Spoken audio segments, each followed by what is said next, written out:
नमस्कार साथियों आज की इस वीडियो में हम एसएससी एमटीएस 15 अक्टूबर आल शिफ्ट में आए हुए प्रश्नों को देखेंगे। सबसे पहले हम सेकंड और थर्ड शिफ्ट को देखेंगे, उसके बाद लास्ट में फर्स्ट शिफ्ट को देखेंगे। ठीक है, चलिए ज्यादा समय न लेते हुए प्रश्नों का सिलसिला शुरू करते हैं। और पहले प्रश्न की अगर बात करते हैं तो पूछा गया था कि 1761 में कौन सा युद्ध लड़ा गया था। तो पानीपत का तीसरा युद्ध। इससे आसान क्वेश्चन कोई नहीं मिल सकता है। 1761 में पानीपत की तीसरी लड़ाई हुई थी। किसके बीच में हुई थी ये भी जानना जरूरी है। अफगान आक्रमणकारी अहमद शाह अब्दाली और मराठा सेनापति सदाशिवराव भाऊ के बीच हुई थी। यह लड़ाई 14 जनवरी 1761 को वर्तमान में जो पानीपत का मैदान है ना, वहां पे लड़ा गया था। ठीक है, इस युद्ध में अहमद शाह अब्दाली ने सदाशिवराव भाऊ को हराया था। ठीक है, तो ये हो गई 1761 की लड़ाई की बात। अब बात करते हैं RAW रा के जो है वर्तमान अध्यक्ष कौन है। ठीक है, रा का मतलब क्या होता है? रिसर्च एंड एनालिसिस विंग, भारतीय खुफिया एजेंसी है। इसके जो वर्तमान अध्यक्ष हैं वो हैं रवि सिन्हा। ठीक है, अगला प्रश्न पूछा गया कि उड़ीसा में स्टील प्लांट कहाँ स्थापित है, कहाँ स्थित है। तो राउरकेला इसका नाम है, राउरकेला में स्थित है। राउरकेला इस्पात कारखाना उड़ीसा के उत्तर पश्चिम छोर पर समुद्र खनी क्षेत्र में स्थित है। राउरकेला इसका राइट आंसर है। अगले प्रश्न की अगर बात की जाए तो 1992 में किस पुस्तक के लिए रस्किन बॉन्ड को पुरस्कार प्रदान किया गया था। तो 1992 में साहित्य अकादमी पुरस्कार रस्किन बॉन्ड की पुस्तक our trees still grow in Dehra, our trees still grow in Dehra के लिए 1992 में रस्किन बॉन्ड को साहित्य अकादमी पुरस्कार प्रदान किया गया था। अगला प्रश्न है कि वर्तमान समय में झारखंड के मुख्यमंत्री कौन है। तो हेमंत सोरेन इसका राइट आंसर है। कथक नृत्य के लिए 2019 का पद्मश्री किस नृत्यांगना को प्रदान किया गया था। मिलिना साल्वनी। आपका संबंध फ्रांस से है, विदेशी आप हैं। ठीक है, अगला प्रश्न है कि राजा भलेंद्र सिंह ट्रॉफी से संबंधित क्वेश्चन आया था। ठीक है, कि इसका संबंध किस खेल से या कहाँ दिया जाता है। तो पूरी बात बता देता हूँ आपको। देखिए, जो नेशनल गेम्स के चैंपियन राज्य होते हैं ना, नेशनल गेम्स के चैंपियन राज्य का मतलब है सबसे अधिक पदक जीतने वाला राज्य। जो राज्य सबसे ज्यादा पदक जीतता है उसको राजा भलेंद्र सिंह ट्रॉफी से सम्मानित किया जाता है। ठीक है, राजा भलेंद्र सिंह की अगर बात करें तो आप एक क्रिकेटर थे, बाद में खेल प्रशासक बने। बाद में इन्होंने जो है IOA, ठीक है, मतलब इंडियन ओलंपिक एसोसिएशन के अध्यक्ष के रूप में भी काम किया। अच्छा, वर्तमान समय में IOA के अध्यक्ष कौन है? एक महिला है, कमेंट करके जरूर से बताइएगा। बहुत महत्वपूर्ण क्वेश्चन है, पूछा जा सकता है।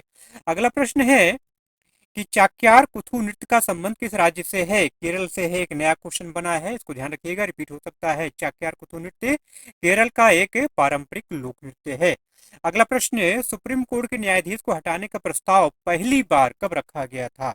तो 1991 1991 में। अगर पूछा जाए किसको हटाने के लिए रखा गया था तो थे न्यायाधीश जस्टिस बी रामास्वामी। ठीक है, जस्टिस बी रामास्वामी महाभियोग का सामना करने वाले पहले जस्टिस हैं भारत के, आजाद भारत के। ठीक है, अगला प्रश्न है कि महात्मा गांधी ने अपना पहला सत्याग्रह कब किया था। तो 1917। नाम क्या था उसका? चंपारण सत्याग्रह के नाम से जाना जाता है। क्यों हुआ था ये? ब्रिटिश नील नीति के खिलाफ किसानों ने विद्रोह किया था। ठीक है, अगला प्रश्न है कि नटराज की कांस्य मूर्ति का काल, मतलब नटराज की कांस्य मूर्ति किस काल में बनाई गई। तो नटराज की कांस्य मूर्ति जो है ये चोल काल में बनाई गई। ठीक है, चोल काल का समय जो है 9वीं से 13वीं शताब्दी के बीच का समय था। ठीक है, इस काल में जो कांस्य मूर्तियां बनाई गई हैं दुनिया भर में उनको बहुत प्रसिद्धि मिली है। ठीक है, चोल काल के दौरान कांस्य मूर्ति कला में नवाचार हुआ था। चोल साम्राज्य के विशाल तांबे के भंडार की वजह से कुशल कारीगरों ने कांस्य मूर्तियां बनाई। अगला प्रश्न है कि विश्व अहिंसा दिवस कब मनाया जाता है। तो इससे आसान क्वेश्चन नहीं मिल सकता है, 2 अक्टूबर। ठीक है, महात्मा गांधी का जन्मदिन है। अगला प्रश्न है किस मध्यकालीन संगीतकार का जन्म ग्वालियर में हुआ था। तो तानसेन अकबर के नवरत्नों में शामिल थे। अगला प्रश्न है कि हिंदी फिल्म देवदास से संबंधित क्वेश्चन आया था, शायद इसके निर्माता निर्देशक, ठीक है, या राइटर का नाम पूछा गया था। सच मैं सारी बात बता देता हूँ आपको जो है। देखिए, इस फिल्म का निर्देशन संजय लीला भंसाली ने किया था, निर्माण भरत शाह ने किया। और ये फिल्म जो है शरत चंद्र चट्टोपाध्याय का उपन्यास देवदास पर आधारित है। कलाकार की बात करें तो प्रमुख भूमिका में शाहरुख खान, ऐश्वर्या राय और माधुरी दीक्षित थे। ठीक है, देवदास ने फिल्म फेयर में सर्वश्रेष्ठ फिल्म पुरस्कार भी जीता। इस फिल्म में 5 राष्ट्रीय पुरस्कार और 10 फिल्म फेयर पुरस्कार भी जीते। अगला प्रश्न भरूच स्तूप से था कि भरूच स्तूप कहाँ पर स्थित है? मध्य प्रदेश में है ये, ठीक है। मध्य प्रदेश के सतना जिले के भरूच गांव में स्थित है। यह स्तूप बौद्ध कलाकृतियों और पुरातात्विक वस्तुओं के लिए प्रसिद्ध है। इस स्तूप का निर्माण सम्राट अशोक या पुष्यमित्र शुंग के काल में हुआ था, ठीक है। और मेजर जनरल अलेक्जेंडर कनिंघम ने 1873 में इस स्तूप की खोज की थी। अगला प्रश्न है कि अनुच्छेद 167 का संबंध किससे है? तो राज्य के मुख्यमंत्री के कर्तव्यों से संबंधित है अनुच्छेद 167। अगला प्रश्न पूछा गया यूरो शब्द का संबंध किस खेल से है? तो फुटबॉल इसका राइट आंसर है। सावित्रीबाई फुले पुरस्कार 2023 प्रधानमंत्री नरेंद्र मोदी के द्वारा प्रदान किया गया, इसका उनका संबंध किस क्षेत्र से है? मतलब उनका संबंध किस क्षेत्र से था? मतलब सावित्रीबाई फुले का संबंध किस क्षेत्र से था? तो सावित्रीबाई फुले का संबंध शिक्षा के क्षेत्र से था, ठीक है। अगला प्रश्न है कि द ब्लू अम्ब्रेला किसकी रचना है? द ब्लू अम्ब्रेला जो है 1980 में रस्किन बॉन्ड द्वारा लिखा गया एक भारतीय उपन्यास है, ठीक है। अगला प्रश्न है कि 1527 का खानवा युद्ध किसके बीच लड़ा गया? तो खानवा का युद्ध मुगल सम्राट बाबर और मेवाड़ के राजपूत राजा राणा सांगा के बीच लड़ा गया था, ठीक है। अगला प्रश्न है कि तिब्बत में किस नदी को लांगथेन खम्बन के नाम से जाना जाता है? तो सिंधु नदी। सिंधु नदी चीन के तिब्बत में मानसरोवर झील के पास अपनी यात्रा शुरू करती है। वहां के लोग इस नदी को सिंघी खम्बन या शेर की मुंह के नाम से पहचानते हैं, ठीक है। अगला प्रश्न है कि गोपाल कृष्ण गोखले को भारत का हीरा किसने कहा? तो बाल गंगाधर तिलक, ठीक है। गोपाल कृष्ण गोखले को उनके राजनीतिक प्रतिद्वंदी बाल गंगाधर तिलक ने भारत का हीरा कहा था। गोपाल कृष्ण गोखले ने गोपाल कृष्ण गोखले ने भारत में शिक्षा को बढ़ावा देने की पुणे में servant of the India society की स्थापना की। इन्हें गांधी का राजनीतिक गुरु कहा जाता है, ठीक है, क्योंकि इन्होंने ही गांधी को दुनिया की यात्रा करने और अंग्रेजों के खिलाफ बढ़ने के लिए प्रोत्साहित किया था। वित्तीय मामलों की अद्वितीय समझ और उस पर अधिकार पूर्वक बहस करने की क्षमता से उन्हें भारत का ग्लेड स्टोन भी कहा जाता है। 2011 की जनगणना के अनुसार किस राज्य में बौद्धों की जनसंख्या सर्वाधिक है? अभी पिछले दिनों आपके से हिमाचल प्रदेश में हिंदू जनसंख्या के बारे में पूछा गया था, मतलब किस राज्य में हिंदुओं की जनसंख्या सबसे ज्यादा, इस टाइप का क्वेश्चन आया था। आज बौद्धों से आया है, तो बौद्ध, ईसाई, हिंदू, ठीक है। ये जो टॉपिक है ना, जो जनसंख्या टॉपिक है, इनका जो है धर्म विशेष जो जनसंख्या का टॉपिक है, इसको थोड़ा सा आप ध्यान से देख लीजिए। क्वेश्चन रिपीट होंगे आगे आने वाले शिफ्टों में, ठीक है। तो 2011 की जनगणना के अनुसार किस राज्य में बौद्धों की जनसंख्या सर्वाधिक है? तो इसका जो राइट आंसर है वो है महाराष्ट्र, ठीक है। साल 2011 की जनगणना के मुताबिक महाराष्ट्र में भारत में सबसे ज्यादा बौद्ध धर्म के लोग रहते हैं, ठीक है। महाराष्ट्र की कुल आबादी में बौद्ध धर्म का हिस्सा जो है 5.81% है, ठीक है। यहाँ बौद्ध धर्म के जो है 65,31,200 लोग रहते हैं, जो बौद्ध भारत के कुल बौद्धों का 77.36% है, जो काफी ज्यादा है, ठीक है। कारण क्या है इसका? महाराष्ट्र में बौद्ध धर्म का जो इतना प्रभाव है, इसका कारण क्या है? इसका कारण है 1956 में डॉक्टर भीमराव अंबेडकर के नेतृत्व में दलितों ने सामूहिक रूप से बौद्ध धर्म अपनाया था, ठीक है। अभी पिछले दिनों डॉक्टर भीमराव अंबेडकर ने जिस दिन ये बौद्ध धर्म अपनाया था, सामूहिक धर्म परिवर्तन किया था जो है, ठीक है, अभी वो जल्दी ही वो चीज बीता है, ठीक है। तो इसके बारे में डिटेल में मैंने आपको कम्युनिटी पोस्ट में बताया था, ठीक है। कम्युनिटी पोस्ट में इसके बारे में डिटेल मैंने आपको बताया था, आपने अगर देखा होगा जरूर जानते होंगे, ठीक है।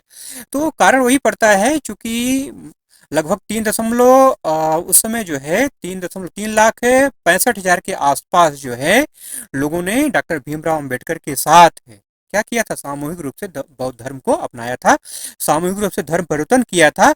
और शायद संसार में इतनी बड़ी संख्या में धर्म परिवर्तन आज तक कभी नहीं हुआ, ठीक है। अच्छा, इसके चूंकि अब बौद्ध धर्म वहाँ पे ज़्यादा है, बौद्ध लोग वहाँ पे ज़्यादा हैं, तो जाहिर सी बात है बौद्ध धर्म के स्मारक भी होंगे, जैसे अजंता है, एलोरा है, ये सब बौद्ध धर्म की स्मारक हैं, गुफाएं हैं, ठीक है। महाराष्ट्र में बौद्ध धर्म में राजकीय संस्कृति का अहम हिस्सा है। सातवाहन काल में यहाँ बौद्ध धर्म का तेजी से प्रसार हुआ था, ठीक है। अगला प्रश्न है, पूछा गया कि मंदिर में देवता का निवास स्थान क्या कहलाता है? मंदिर से ऊपर क्वेश्चन अब तक कई बार बन चुका है, ठीक है। जैसे कि उत्तरी भारत में मंदिरों के कि निर्माण की शैली कौन सी पूछा गया था जो है, ठीक है। तो मंदिरों से संबंधित क्वेश्चन दोबारा पूछा गया है, तो इसका जो राइट आंसर है वो है गर्भगृह, ठीक है। मंदिर में देवता जहाँ निवास करते हैं उसको गर्भगृह कहा जाता है। और मंदिर के ऊपर जो टावर नुमा रचना होती है उसको शिखर या विमान कहते हैं। और मंदिर के चारों ओर जो जगह छोड़ी जाती है उसको परिक्रमा स्थल बोला जाता है। अगला प्रश्न है कि ग्रैंड ओल्ड लेडी के नाम से किसे जाना जाता है? तो अरुणा आशफ अली। भारत छोड़ो आंदोलन के दौरान 9 अगस्त 1942 को बंबई के गोवालिया टैंक मैदान में आपने भारतीय राष्ट्रीय ध्वज फहराया था, ठीक है। 1992 में आपको पद्म विभूषण, 1997 मरणोपरांत भारत रत्न से सम्मानित किया गया था। आप दिल्ली की पहली महिला मेयर बनी थी, ठीक है। सारे फैक्ट आपको ध्यान रखना है। और इनके साथ साथ grand old man of India किसे कहा जाता है, ये भी आपको ध्यान में रखना है। कमेंट करके जरूर से बताइएगा मेरे भाई, देखिए आपको कितना आता है, ठीक है। चालुक्य वंश का अंतिम शासक कौन था? कीर्तिवर्मन द्वितीय। कीर्तिवर्मन द्वितीय जो है चालुक्य वंश का अंतिम शासक था। राष्ट्रकूट वंश के संस्थापक दंती दुर्ग ने 1753 में कीर्तिवर्मन को द्वितीय को हराया था, ठीक है। कीर्तिवर्मन द्वितीय विक्रमादित्य प्रथम के परपोते थे। अगला प्रश्न है कि पौधे सूर्य से कितनी ऊर्जा ग्रहण करते हैं प्रकाश संश्लेषण के दौरान? पौधे सूर्य से कितनी मात्रा में ऊर्जा ग्रहण करते हैं? तो 1 से 3% है, ठीक है। ऑप्शन में आपको शायद 1% दिया था, तो 1% का राइट आंसर हो जाएगा। हरे पौधे सूर्य के प्रकाश से कुल ऊर्जा का लगभग 1% ही ग्रहण कर पाते हैं, ठीक है। पौधे प्रकाश संश्लेषण की प्रक्रिया के जरिए सूर्य की ऊर्जा को खाद्य ऊर्जा में बदलते हैं, ठीक। अगला प्रश्न है कि हिमाचल प्रदेश के वर्तमान राज्यपाल कौन है? तो शिव प्रसाद शुक्ल इसका राइट आंसर है। वर्तमान मुख्यमंत्री की अगर बात की जाए सुखविंदर सिंह सुक्खू हैं। वर्तमान उप मुख्यमंत्री की अगर बात की जाए तो मुकेश अग्निहोत्री हैं। अगला प्रश्न है कि केलुचरण महापात्रा का संबंध किस शासन से है? तो इसका राइट आंसर है ओडिसी। महत्वपूर्ण बात यह है जो अक्सर पूछा जाता है, उड़ीसा से पद्म विभूषण पाने वाले पहले व्यक्ति हैं केलुचरण महापात्र, ठीक है। अगला प्रश्न है कि चिट्टी बाबू का संबंध किस वाद्य यंत्र से है? चिट्टी बाबू का संबंध बीड़ा वाद्य यंत्र से है। आप कर्नाटक संगीत शैली के महान बीड़ाकारों में आपकी गिनती होती है। अगला प्रश्न है कि वैदिक काल का प्रमुख उद्योग क्या था? कृषि और पशुपालन। कृषि, पशुपालन, हस्तशिल्प ये सब वैदिक काल के प्रमुख उद्योग थे। कृषि शायद आपके ऑप्शन में दिया हुआ था, इसलिए कृषि इसका राइट आंसर होगा। चलिए थोड़ा डिटेल में हम बात कर लेते हैं, ठीक है। कृषि जो है वैदिक काल का मुख्य व्यवसाय था, जिसमें जौ और गेहूं मुख्य फसलें थी। पशुपालन की बात करें तो ऋग्वैदिक आर्यों का प्रारंभिक जीवन अस्थायी था, इसलिए उनके जीवन में पशुपालन का ज्यादा महत्व था। गाय को बहुत महत्वपूर्ण माना जाता था। गाय की गणना संपत्ति में की जाती थी और इसका इस्तेमाल मुद्रा के रूप में भी किया जाता था, ठीक है। कहा भी जाता है ना, गोधन गजधन बाजधन और रतन धन खान। हा? तो गोधन गाय की गणना संपत्ति में की जाती थी, ठीक है। अगला धातु शिल्प की अगर बात की जाए तो इस युग में धातु गलाने का उद्योग बड़े पैमाने पर होता था। स्वर्ण लोहे के अलावा लोहे के अलावा टीन है, तांबा है, चांदी है, शीशे से भी परिचित हो चुके थे आर्य जो है, ठीक है। वस्त्र निर्माण, उत्तर वैदिक काल में वस्त्र निर्माण उद्योग एक प्रमुख उद्योग था। ऊण मतलब ऊन और सज मतलब सन, इसका उल्लेख इस काल में मिलता है, ठीक है। व्यापार की अगर बात करें तो वैदिक काल में व्यापार पर्ण द्वारा संपादित होता था। निष्क, शतमान, कृष्णल और पाद ये मुद्रा के प्रकार थे। ये सारी मुद्राएं जो वैदिक काल में चलती थी। अगला प्रश्न है कि भारत में पहली सूती मिल कहाँ स्थापित हुई थी? तो इसका जो राइट आंसर है वो है बंबई या मुंबई। भारत में पहली सफल सूती, वैसे बात की जाए पहली सूती मिल तो कलकत्ता में स्थापित हुई थी, लेकिन चूंकि वो चल नहीं पाई इसलिए उसका जिक्र नहीं होता है। बॉम्बे में जो मिल स्थापित हुई ना ये सफल हुई, इसलिए इसको सफल सूती कपड़ा मिल कहा जाता है। ये मुंबई के तारदेव में 1854 में स्थापित हुई थी। इसकी स्थापना कोवासजी नाना भाई डावर उनके सहयोगियों ने किया था। इस मिल का नाम Bombay spinning and weaving company था। सर विलियम फेयरबेयर ने इस कंपनी को डिजाइन किया था। अगला प्रश्न अनुच्छेद 163 से संबंधित था शायद जो है, ठीक है। इसका संबंध किससे है? तो भारतीय संविधान का अनुच्छेद 163 का संबंध राज्यपाल और मंत्रिपरिषद से है। क्या कहता है अनुच्छेद 163? इसके मुताबिक राज्यपाल को अपने कामों में सहायता और सलाह देने के लिए मुख्यमंत्री के नेतृत्व में एक मंत्रिपरिषद होगी, ठीक है। अगला प्रश्न डीपीएसपी से आया था। तो देखिए डीपीएसपी जो है, डीपीएसपी का सिद्धांत जो है भारतीय संविधान के भाग 4 अनुच्छेद 36 से 51 तक है। डीपीएसपी आयरलैंड के संविधान से लिया गया है। ठीक है, ये सिद्धांत सरकार को कानून बनाते समय ध्यान में रखने होते हैं। इन सिद्धांतों का मकसद लोगों को सामाजिक आर्थिक न्याय दिलाना और भारत को कल्याणकारी राज्य बनाना है। ये सिद्धांत मौलिक अधिकारों के पूरक होते हैं। मौलिक अधिकार कानूनी रूप से लागू होते हैं, जबकि डीपीएसपी राज्य के लिए नैतिक और सामाजिक दिशा तय करते हैं। ठीक है, अगला प्रश्न है कि पानी में ऑक्सीजन की मात्रा सबसे कम कब होती है या सबसे कम कब घुलती है? तो 3 कारकों पर निर्भर करता है, तापमान, दबाव और पानी की गहराई। ठीक है, देखिए तापमान, गर्म पानी में ऑक्सीजन की मात्रा कम होती है। दबाव अगर ज्यादा है तो ऑक्सीजन की मात्रा कम होगी। पानी की गहराई, जैसे जैसे हम नीचे पानी में जाएंगे तो ऑक्सीजन की मात्रा कम होती जाती है। ठीक है, अगला प्रश्न है पोंगल से संबंधित था, पोंगल कहाँ मनाया जाता है, ऐसा कुछ क्वेश्चन शायद था, कमेंट करके बताइएगा। चलिए पूरी बात आपको बता देते हैं। देखिए पोंगल जो त्यौहार जो तमिलनाडु में मनाया जाता है, 4 दिनों तक त्यौहार चलता है। पहला दिन जो होता है उसको भोगी पोंगल कहते हैं, दूसरा दिन सूर्य पोंगल, तीसरा दिन मट्टू पोंगल और चौथे दिन को कन्नम पोंगल कहते हैं। अगला प्रश्न पूछा गया कि निम्न में से किस पुस्तक का संबंध संभाजी महाराज से है? अगर ऑप्शन में बुद्ध भूषणम था तो टिक करना था आपको जो है। ठीक है, वैसे संभाजी महाराज की इसके अलावा बुद्ध भूषणम के अलावा 3 पुस्तकें और हैं, नायिका भेद है, 7 शतक है, नखशिखा है। ठीक है, जो कि हिंदुस्तानी भाषा में लिखी गई है और बुद्ध भूषणम इनका प्रसिद्ध ग्रंथ है जो कि राजनीतिक कविता है। ठीक है, शायद ऑप्शन में यही था। ठीक है, अगला प्रश्न है कि मकर बिलक्कू त्योहार किस राज्य में मनाया जाता है? जिसका जो राइट आंसर है वो है केरल। ठीक है, ये मकर संक्रांति के दिन शबरीमाला जो मंदिर है वहां पर आयोजित किया जाता है। वहां पर ज्योति जलाई जाती है जिसको मकर ज्योति कहते हैं। उसको देखने के लिए श्रद्धालुओं की भारी भीड़ शबरीमाला मंदिर में इकट्ठी होती है। अगला प्रश्न है निम्न में से कौन सी नदी डेल्टा का निर्माण नहीं करती है? तो ऑप्शन में आपके नर्मदा नदी था, इसलिए नर्मदा इसका राइट आंसर है। लेकिन नर्मदा नदी जो है ना मध्य भारत से निकलकर अरब सागर में गिरती है।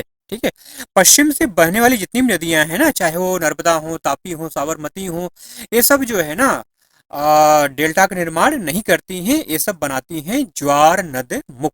ठीक है, ये ध्यान रखना है आपको। अगला प्रश्न है कि कोविड-19 किस तरह की बीमारी है? कोविड-19 जो है ना ये वायरस जनित बीमारी है। ठीक है, SARS-CoV-2 भी कहा जाता है, कोरोना वायरस भी कहते हैं इसको जो है। ये वायरस जनित बीमारी है। इसमें गंभीर श्वसन संबंधी बीमारी हो सकती है जिसमें डेथ भी शामिल है। ठीक है, उपाय क्या है? टीका सबसे बढ़िया उपाय है। ठीक है, और संक्रमण अगर उच्च हो जाता है तो मास्क पहनना, 6 फीट की दूरी बनाए रखना, बार बार हाथों को धोना, बीमार लोगों से दूर रहना, ये सब इसकी सुरक्षा के उपाय हैं। नेक्स्ट क्वेश्चन है कि 1836 में गवर्नर जनरल कौन था? तो 1836 में लॉर्ड आर्कनेल्ड ये भारत के गवर्नर जनरल थे। ठीक है, 1836 से लेकर 1842 तक इन्होंने भारत में सेवा की। इन्हीं के कार्यकाल में आंग्ल अफगान युद्ध लड़ा गया था। इन्हें भारत में वाणिज्यिक उद्योग के विस्तार के लिए जाना जाता है। कुछ और अगर बात कर लें, लॉर्ड विलियम बेंटिक की अगर बात करें तो 1828 से 1835 तक के थे जो है।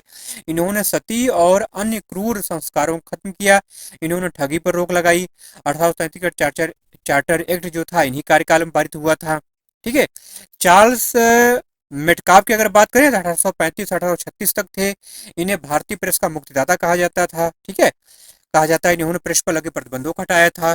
लॉर्ड हेस्टिंग की अगर बात करें 1813 से 1823 तक था। ठीक है, इसने भारत में सर्वोपरिता की नीति शुरू की। ठीक, अगला प्रश्न पूछा गया है कि राष्ट्रीय महिला सीनियर फुटबॉल चैंपियनशिप ठीक है का पहला संस्करण कब आयोजित किया गया था? तो 1992 मणिपुर में आयोजित किया गया था। इसका राइट आंसर है 1992 में मणिपुर में पहला संस्करण आयोजित किया गया था। ठीक है, तो चलिए इतने सारे प्रश्न मिल पाए थे जो मैंने आपको करा दिए। ठीक है, वीडियो अगर अच्छा लगा हो तो मेरे भाई जाते जाते एक लाइक जरूर कर दीजिएगा और चैनल पर अगर नए हैं, सब्सक्राइब नहीं किया है आपने तो सब्सक्राइब करके बेल आइकन जरूर से प्रेस कर लीजिएगा, तभी आपको नोटिफिकेशन मिलेगा। चलिए मिलते हैं अगले वीडियो में ऐसे ही कंटेंट के साथ, एनालिसिस के साथ। तब तक के लिए जय हिंद।